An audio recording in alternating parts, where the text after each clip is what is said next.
Ну что, DeepSeek справился с задачей и навел очень много шума. Но так ли он хорош на самом деле? Давайте разбираться. Значит, давайте для начала разберемся, что такое DeepSeek. DeepSeek это новый искусственный интеллект от китайской компании. Значит, если смотреть, да, на его функционал, то он визуально очень сильно похож именно на ChatGPT. То есть он не похож на Claude. Давайте Claude тоже откроем, чтобы у нас было сравнение трех нейросетей. Значит, он визуально очень сильно похож именно на ChatGPT. Второе, да, у него есть возможность включить продвинутые рассуждения. У него есть поиск в интернете, то есть подключить поиск в интернете есть возможность. У него есть возможность прикрепить файл, и этот файл должен иметь максимум 50 страниц, наверное, вот да, максимум 50 и не больше 100 мегабайт. Это должен быть документ, либо изображение. То есть, в принципе, он выполняет все те же роли, что и ChatGPT. У них есть также приложение непосредственно в телефон, я себе тоже его скачал. И плюс у них, в принципе, на этом все. То есть у них достаточно простой функционал. Здесь нету никаких пользовательских настроек. Если посмотреть на настройки, они здесь тоже достаточно ограничены. То есть есть китайский язык, есть английский язык, есть черная тема, есть светлая тема. Есть информация о вашем профайле, для регистрации нужен номер телефона. Ну и, конечно же, вы можете удалить свой аккаунт. При регистрации у меня изначально возникали ошибки, то есть я не мог зарегистрироваться в DeepSync через электронную почту, через email. Но это нормальная ситуация, так бывает у многих. У многих сервисов, которые взлетают, они не могут справиться с тем потоком, наплывом людей, которые, соответственно, к ним начинают обращаться. Поэтому я зарегистрировался, либо авторизовался через Google почту, через другой возможности у меня не было, и, соответственно, регистрацию прошел очень быстро. То есть, если у вас сейчас проблемы с регистрацией в DeepSync, просто зарегистрируйтесь через Google почту. Значит, почему такой большой хайп к DeepSync? Смотрите, вот они на своем сайте показывают, как их модель, то есть это уже не первая модель, у них была модель 2.5, сейчас у них новая третья модель.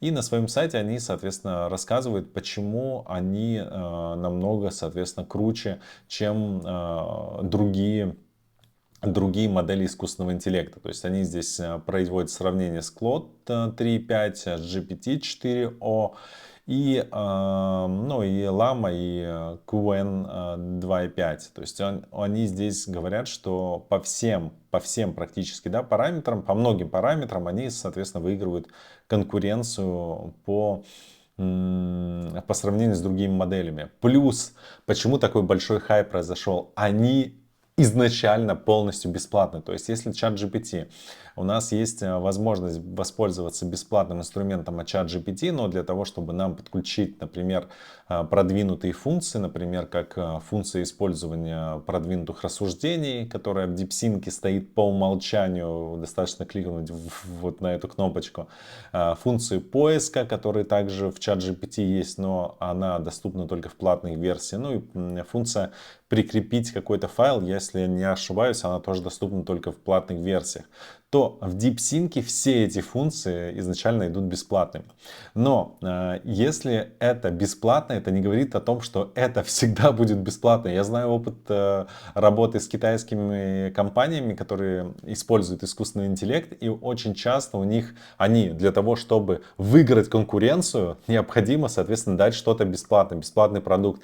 И они вытаскивают, то есть на публичное пространство дают сильную модель, люди там начинают регистрироваться, они собирают базы, а через определенный период времени они даже убирают все бесплатные тарифы. Я помню, с чем это было. Это, знаете, был сервис тоже с искусственным интеллектом, с открытым исходным кодом API, который можно было подключить в Telegram, буквально там несколько кликов.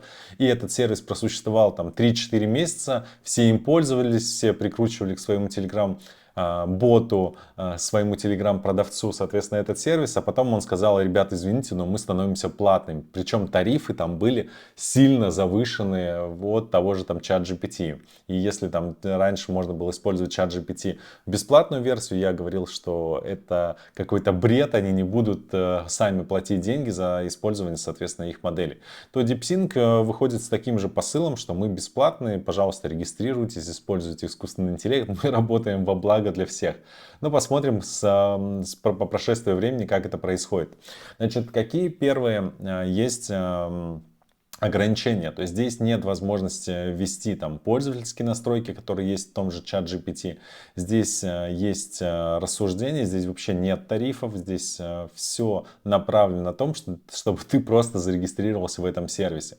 Значит, почему такой большой хайп произошел? Во-первых, сервис бесплатный, во-вторых, он говорит, что они лучше ChatGPT, и в-третьих, они уверяют, то есть почему он вызвал такой интерес, потому что фондовый рынок после выхода DeepSync он сильно упал. А упал из-за того, что затраты на разработку DeepSync составили всего 5,5 миллионов долларов, что в десятки раз меньше их конкурентов. И что использовано было для обучения этой модели, было использовано всего 2000 специализированных чипов, что значительно меньше, чем у других компаний. Соответственно, все подумали сразу же, что чипы NVIDIA не нужны, что денег много в развитии искусственного интеллекта не требуется, и, соответственно, обвалились акции крупнейших компаний. То есть, если посмотреть вот на статистику, то здесь мы можем увидеть, что там компании NVIDIA, Microsoft, OpenAI, они все, соответственно, потерпели большое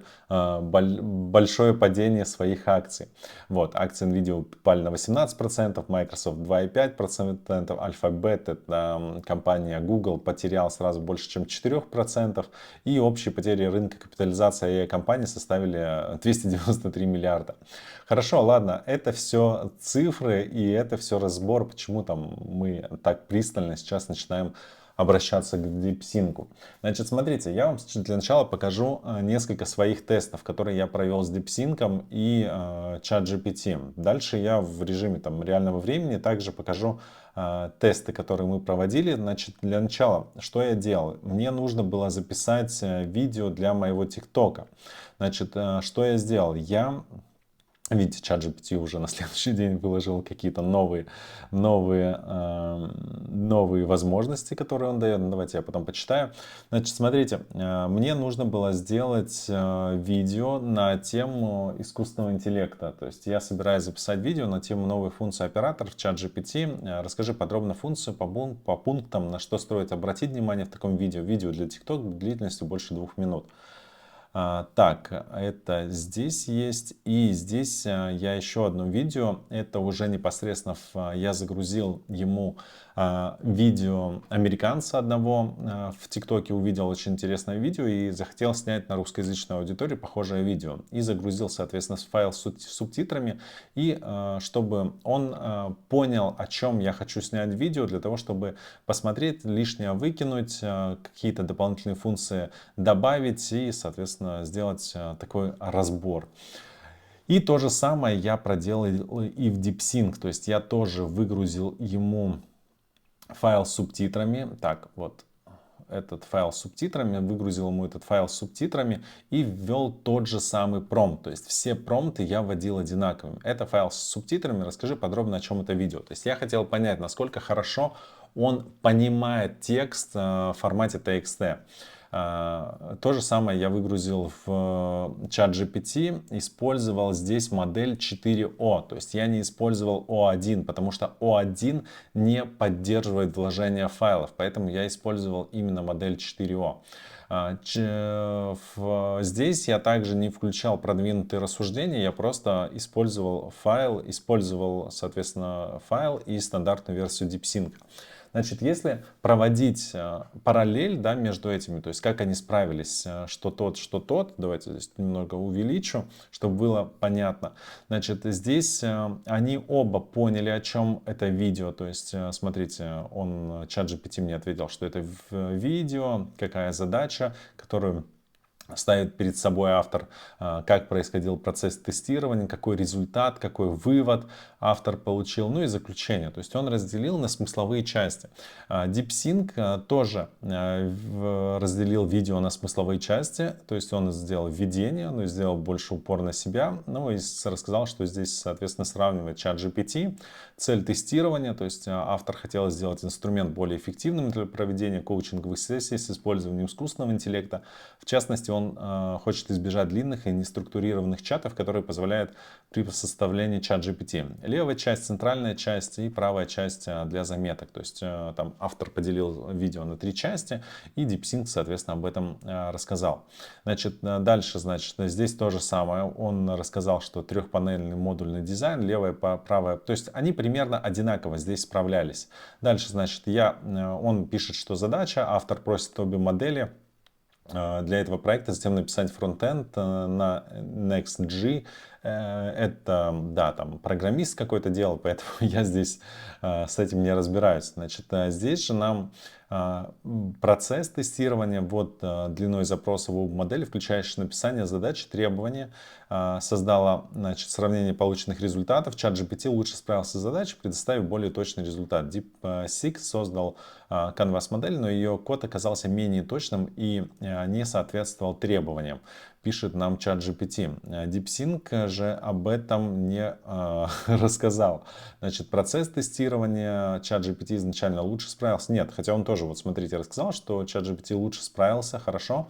Значит, результаты тестирования. Результаты. ChatGPT смог реализовать трехпанельный интерфейс, который был близок к изначальному макету. DeepSeek допустил ошибку в реализации интерфейса, такие как некорректное расположение панелей. DeepSync справляется с задачей, но не так эффективно, как ChatGPT. Модель предоставляет код, но интерфейс не соответствует ожиданиям автора. ChatGPT показывает более высокий результат. То есть, видите, он в принципе с видео справился. Выводы ChatGPT оказался наиболее надежным. Заключение пишет. И здесь он тоже нам вывод пишет и заключение. То есть по общему шаблону, то есть по общим характеристикам, в принципе, да, вот я здесь использовал модель 4O, здесь использовал обычную стандартную модель ChatGPT. То есть файлы он читает, он понимает файл. Но я бы хотел у них, что у ChatGPT, что у DeepSync, вытащить те промпты, например, из видео, насколько они поймут создание промптов. И ChatGPT здесь нам описывает, что в видео использовался несколько ключевых промптов для тестирования языковых моделей. Основные, дополнительный промпт и интерактивное уточнение, то есть как происходил процесс. Здесь тоже он нам пишет, что сначала было описание проблемы, потом задача, потом уточнение проблемы. И также DeepSync нам тут же написал, соответственно, про промпты, то есть примеры промпта в вольном изложении. Дополнительный промпт для уточнения, промпт с использованием скриншота. ChatGPT же нам этого не сделал. Но когда я у них, то есть здесь с этой задачей DeepSync справился лучше, потому что в ChatGPT мне пришлось задавать вопрос, да, напиши мне точные промпты, которые, соответственно, вводил автор по каждому из разделов. Я этого не делал, но доверюсь DeepSync. Следующее. Если бы я снимал похожее видео для своего YouTube канала, как ты считаешь, что упустил автор в сравнении и как это не упустить мне? Значит, мне DeepSync и ChatGPT пишут примерно одинаковые, более четкое структурирование текстов, объективные критерии оценки. Здесь ChatGPT нам говорит, что необходимы четкие критерии оценки, демонстрация практическая, сравнение интерфейсов, проблемы и ограничения, аудиторный отклик, тестирование на разных языках, тестирование на цензуру и ограничения, сравнение стоимости и доступности, тестирование на пользовательском опыте, нам говорит DeepSync, добавление визуализаций. И здесь, в принципе, да, вот они, каждый из них мне что-то новое, интересное сказал, чтобы я мог добавить, соответственно, в свое видео. Если в качестве демонстрации я хочу показывать сравнение на примере использования ИИ в копирайтинге, маркетинге, ведении социальных сетей, то напиши мне, соответственно, структуру таких видео. И что DeepSync, что ChatGPT мне начали писать структуру видео. Но, смотрите, DeepSync понял эту задачу конкретно. То есть конкретно, что для копирайтинга, конкретно, что для маркетинга, конкретно, что для ведения социальных сетей. То есть он понял задачу слишком буквально. И вместо того, то есть, чтобы он мне показал, что я могу спросить по конкретным направлениям, плюс он мне в конце дал примерную структуру видео. То есть вот так вот должно выглядеть мое видео. Чат GPT нам же просто дал нам структуру видео. И также он сказал, что мне необходимо сравнить, какие примеры сравнений я, соответственно, могу сделать. И здесь он дал чуть больше вариантов, потому что он показал, что мы можем делать контент-план, можем делать рекламный текст, сценарий для Reels, проводить АБ-тестирование, что добавить для более глубокого анализа и заключения. То есть, на мой взгляд, немного у ChatGPT мне ответ понравился именно больше. И я его попросил написать мне список конкретных промптов, которые я буду использовать, соответственно, в своем видео. DeepSync, ChatGPT, оба написали мне промпты, которые я по сути, то есть если бы я создавал такое видео, где просто бы сравнивал две модели, то я мог бы использовать, соответственно, эти промпты. Давайте мы их еще тоже чуть позже посмотрим. Второй момент, что я стал тестировать. Значит, я написал пост для своего телеграм-канала с помощью своего AI-копирайтера, ну и, конечно же, там доработал некоторые моменты этого поста, внес какие-то коррективы, и мне нужно было проверить этот текст на грамматические ошибки. Значит, смотрите, если вам интересно узнать, кто такой AI-копирайтер, то я вам рекомендую перейти в мой телеграм-канал, ссылка находится под этим видео. Переходите по ссылке, там вся информация о том, как воспользоваться AI-копирайтером, кто это такой и как с его помощью создавать контент. Хорошо, значит, я создал пост, и мне нужно было выделить грамматические ошибки. То есть я всегда перед публикацией поста, если его пишу сам, я закидываю в чат GPT. Раньше у меня был корректор, но сейчас с этой задачей отлично справляется именно чат GPT, либо Claude, либо какая модель ближе под рукой. В данном случае я решил попробовать закинуть DeepSync и, соответственно, в чат GPT.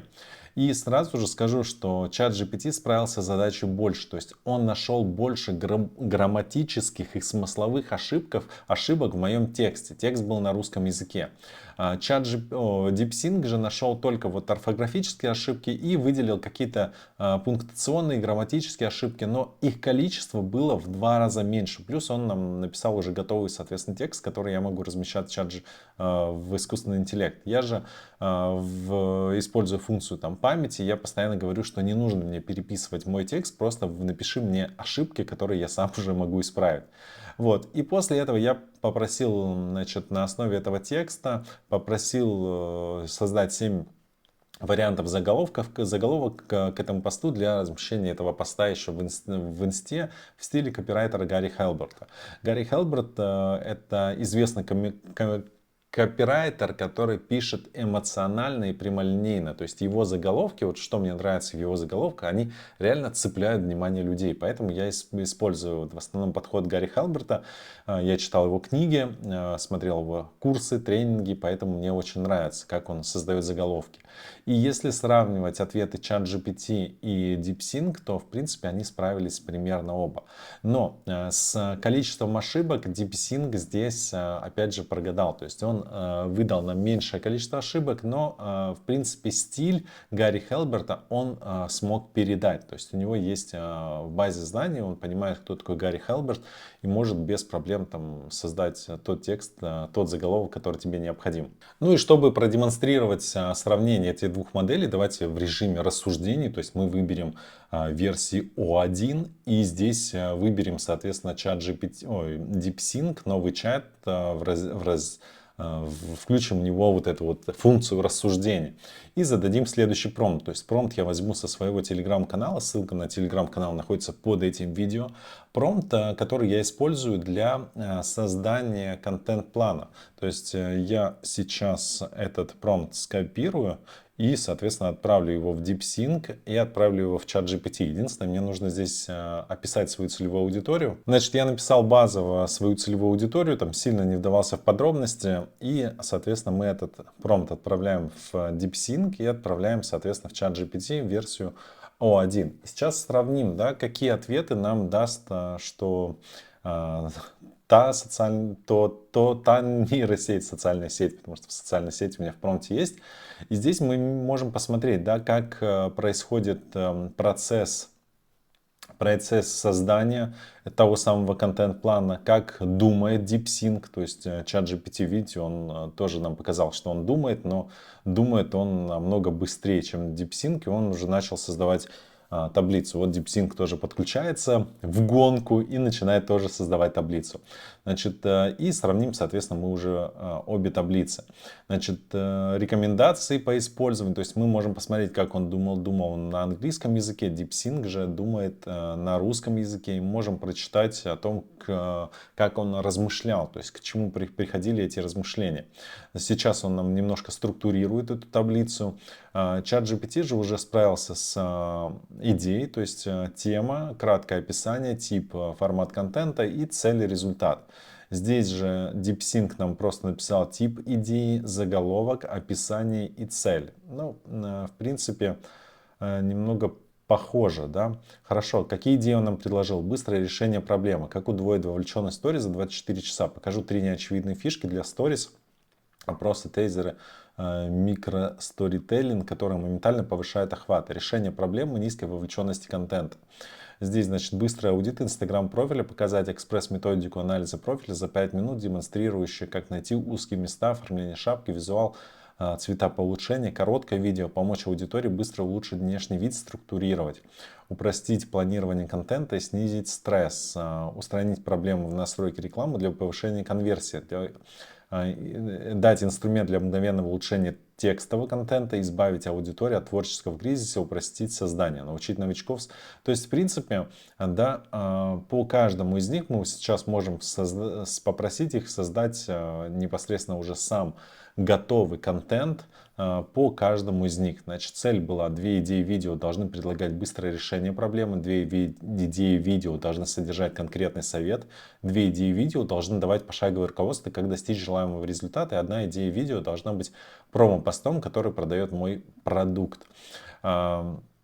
Продажа продукта, прямое предложение, ваши услуги, промо-пост может быть видеообращение или графический пост. Здесь он нам не указал. Вот промо-пост.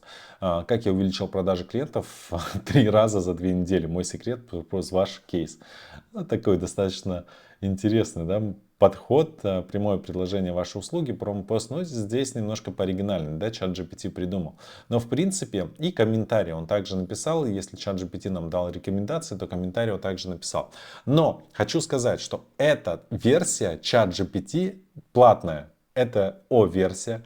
Здесь же он нам, да, ответ дал похуже, на мой взгляд. Но эта версия бесплатна. И если вы способны как бы усиливать тот результат, который вы хотите получать, то, в принципе, вы можете использовать бесплатный DeepSync. Пока он бесплатный, это отличная возможность познакомиться с искусственным интеллектом, с нейросетями. Если вы еще их никогда не использовали, то DeepSync это, да, то самое, что, где не нужно регистрироваться с помощью подложных номеров, с помощью сложных схем, где приложение можно скачать в любой стране, где бы вы ни находились.